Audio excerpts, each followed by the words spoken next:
Hello and welcome to the smooth sounds of Joshua D. Thompson and Local SEO, local business marketing. Today I want to talk a little bit about creative ways to get more reviews for your business, because I think it's easy to talk about, oh, you should get more reviews, right? Or here's how important reviews are. And even though I'm going to touch on that just really briefly here at the beginning, the purpose of this is to look for creative ways that we can get more reviews. So I'm going to touch on a lot of different things that I've tried, a lot of things I know clients of mine are trying, or things that I've heard that have worked. And I just want to give them all to you, and you can pick and choose, try them out, and hopefully this can help you get to that point where you're getting a lot more reviews, which helps you get more customers. And if you mix that in with a healthy local SEO strategy, you can kind of start to snowball into more customers, more reviews, and easier, right? It makes it easier to get those reviews. Although I think just always focusing on getting more reviews is the best way to go, regardless of that snowball, but it definitely helps when you have revenue and customers coming through the door. So let's jump into this little presentation I got here to make it a little more interesting. So creative reviews and strategies to get more of them, by me, Joshua D. Thompson. I did not make this presentation. I grabbed one off of Canva, which I like to do, so it's gonna have a lot of just stuff in here. Hopefully it helps it be a little more entertaining. So context. All right, so like I said, instead of barking about why reviews are important and making a bunch of points about that, let's talk about how to get more reviews so we can get established.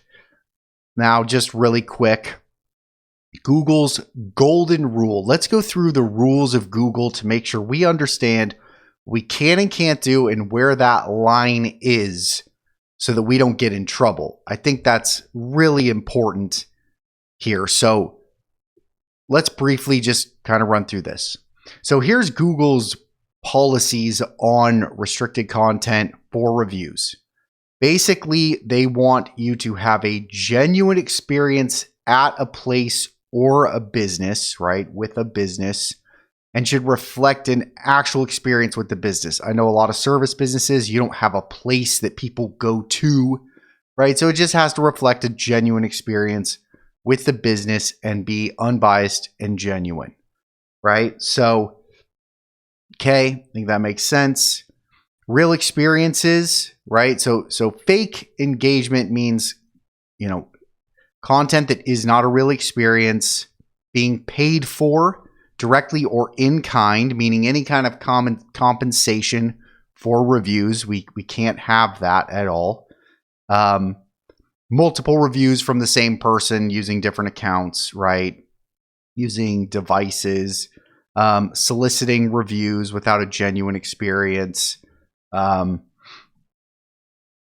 payments, discounts, that kind of stuff. Manipulating reviews.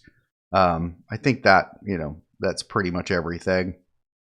Trying to prohibit negative reviews, meaning trying to have an extra step in between your process to limit negative reviews. So I think that that gives us a pretty good idea of what we can and can't do, right, to get reviews. So, okay, cool. So no compensation, right? Incentives, discounts, additional services, and must have a genuine business interaction. Okay. All right. So now real quick, let's just talk on how many reviews do you need? And just let's look at that really briefly, and think about from a customer perspective. I think that's always the best way to approach anything. When I tell a business owner they need to get more reviews, I think a lot of times it comes across like I'm telling them that from my own, right? Like just, I guess for my own benefit or whatever. But I think all of this, right, is customer centric. Customers like businesses with more reviews, newer reviews, long reviews, images in reviews. So I think what you want to focus on, though, is velocity in total. How many are your competitors getting on a monthly basis? You want to beat that. And how many total? You want to beat that. That being said, this is what I call the Zen mindset. Separate yourself from the outcome. You might know you need to get to 5,000 reviews if you want to be the biggest in your, or 10,000 reviews if you want to be the biggest in your market. Make a plan for how you're going to get there, right? But then set reasonable goals, visit those goals regularly, increase your numbers over time, and set strong goals that you can meet, and continue to look for creative ways to get more reviews, which is what we'll talk about here. But here's just 3 little findings, right? 83% of customers start their research by reading reviews online. 74% trust a business with more total reviews, and 380% impact. Your reviews, your positive reviews, will have a 380% impact on your higher ticket sales, which I know a lot of businesses, a lot of local businesses can be in that higher ticket sales environment. So I think this is extremely important to have this kind of a mindset and set goals, and then continue to set those goals. All right, I'll move on here. All right, so let's talk about the creative ways here that we can ask for more reviews. So reviews, more reviews, and subscribe to my channel if you want. That would be awesome. Okay, so we're going to talk about free services and offerings, different things to ask for and how to ask, and then a few really hardcore ideas that I think are fun. Yeah. And like I said, these are all based on what I've seen work and what I know people are doing that is interesting or creative. So let's start with this. This is probably my favorite way to approach this.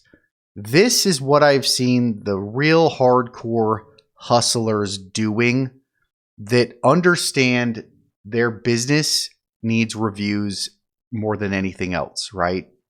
I think a lot of businesses, they flip their priorities, right? And the things that don't matter as much long-term become what they focus on. And the things that do matter get kind of left to the sides. I think if I'm a business owner and I understand that local SEO and Google Maps is the #1 place that I am going to get my customers for the lowest cost per lead of anywhere else, and that's where the best businesses dominate, then I'm going to make reviews one of my primary, if not the primary focus of my business day in and day out. So what does this free services and offerings strategy mean?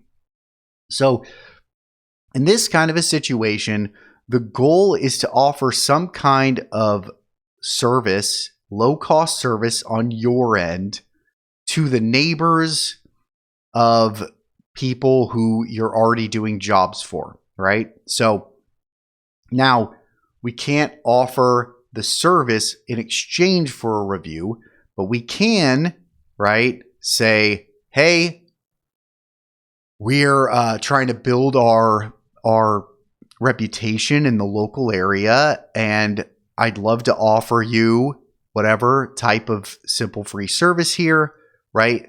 And I think so you're offering the homeowners a free service.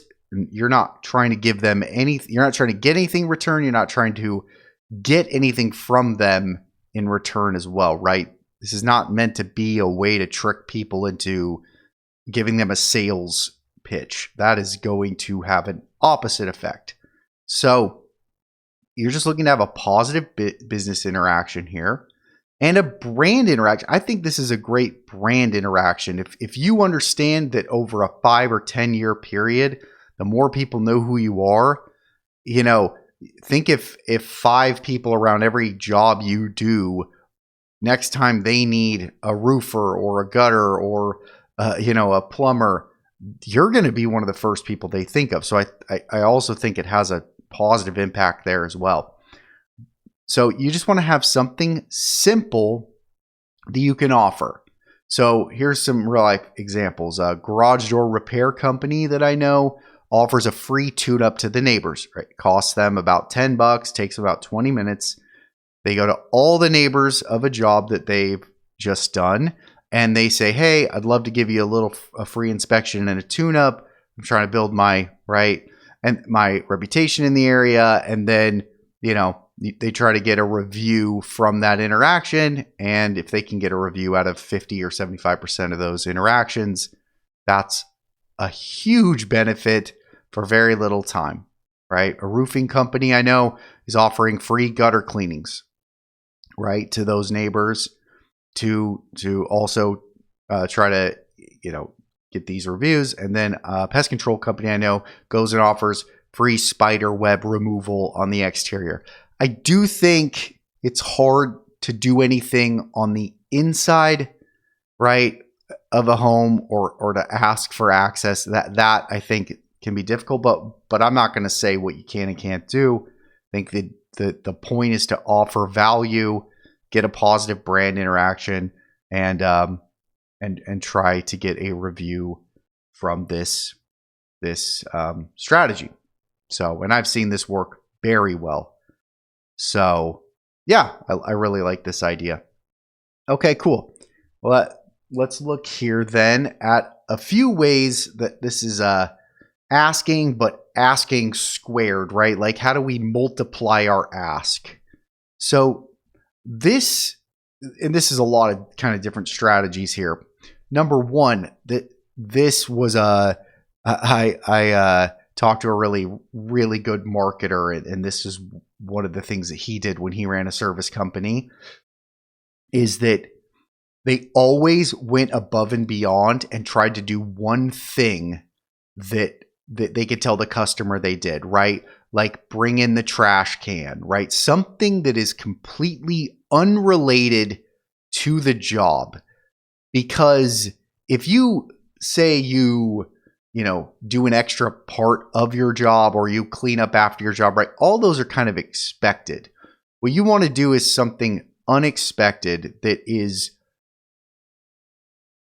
completely outside the wheelhouse of the job that you're doing within reason, and then mention that to the customer. And then you want to have a QR code as well.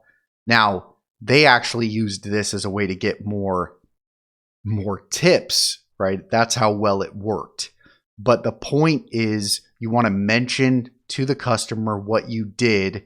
And then what you want to do is have a QR code. I think every business owner, every person on a job should have some kind of card or something with a QR code that makes it really easy for the customer to scan that and go to the to leave the review, right? So that's really important.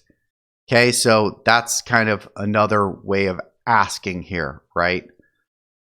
Now, take that to the next item here, automations and follow-ups. Now, I think everyone knows automations can work. I think that should be part of a process, but any kind of follow-up, especially what I call non-scalable interactions, right? Things that you do that are not scalable. Automations, it's scalable, right? It's just text messages that automate out. But any kind of personal follow-ups, an email, that's okay. But a phone call, right? That's what you can't automate easily right now. Calling up the customer, making sure they're happy with the job, and then asking for that review is another way. People get busy. I've found in a lot of cases, people don't say no because they don't want to do something. They say no because at the time they're too busy, right? So if you call and say, hey, oh yeah, and then a lot of people are going to be like, oh yeah, I meant to leave you a review. If I send you a text message right now, can you just leave us a quick review? And then that's a great way to kind of add value, right? Make sure that the job went well, right? So I think I always like any kind of non-scalable interaction based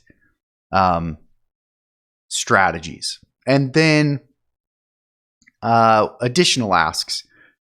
This has been actually really interesting that I've been doing a lot lately and found to be very helpful, is asking for the next step up.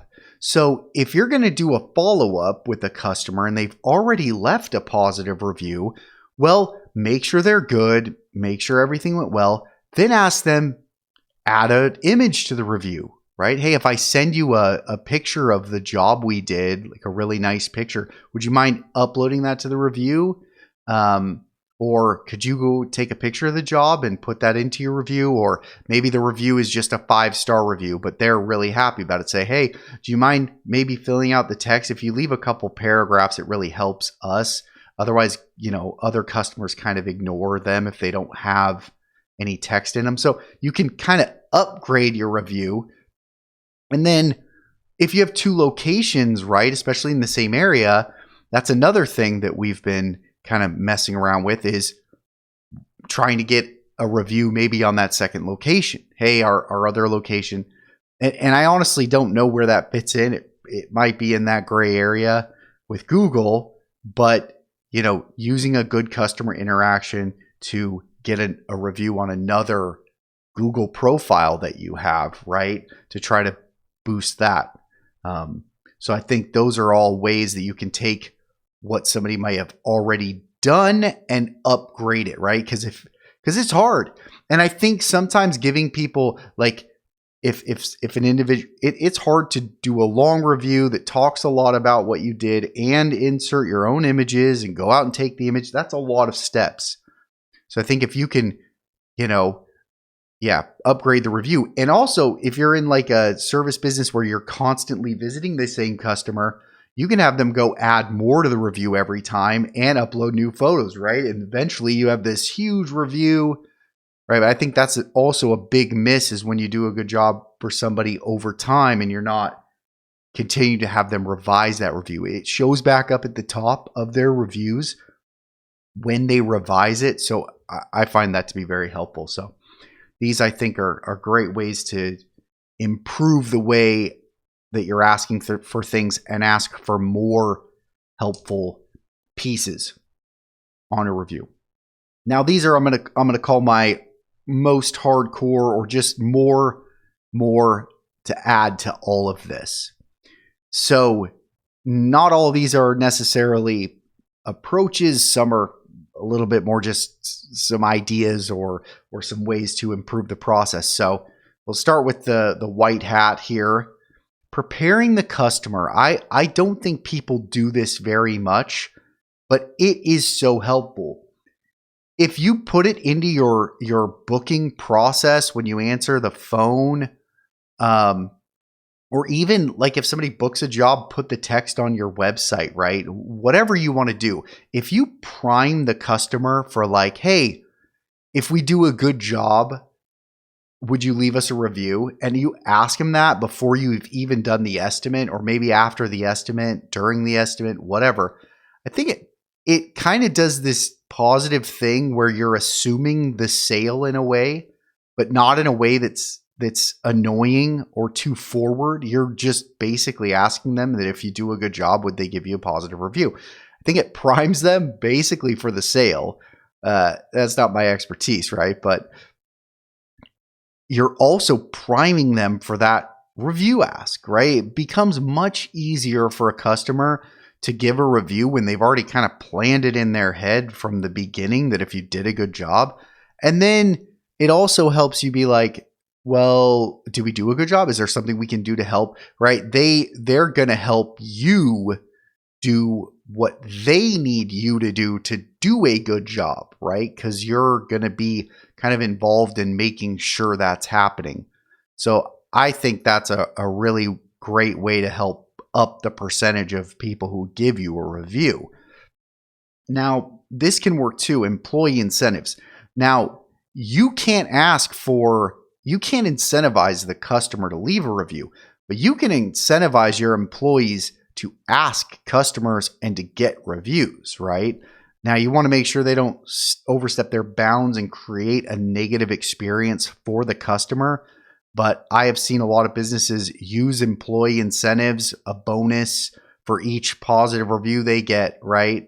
That can be a really, really good way to incentivize the employees and help motivate them to ask for reviews and try to make that a part of their process, which I find they don't normally want to do just inherently.